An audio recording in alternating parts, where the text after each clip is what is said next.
Okay, so I'm removing this bracket.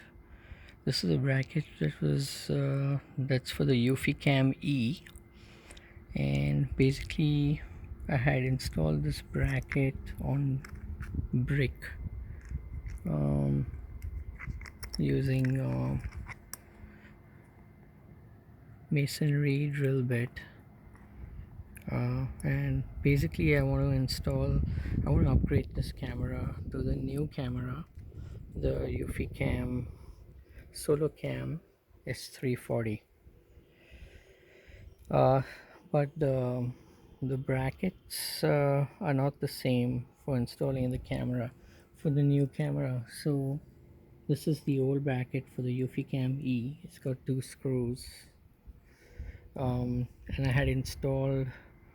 had first drilled these holes using a masonry drill bit with an SDS hammer drill, and put these anchors in.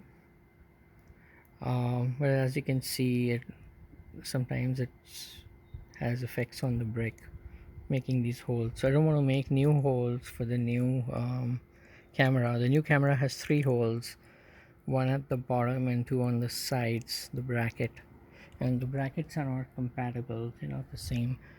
So instead of making new holes, what I'm going to do is I'm going to install a wood block over here, and secure the wood block with the same two screws, and I'll use uh, countersink stainless steel screws. Once that wooden block is installed, I can then use that like an adapter and easily drill holes on the wooden block to install the new camera. So this is what I'm planning.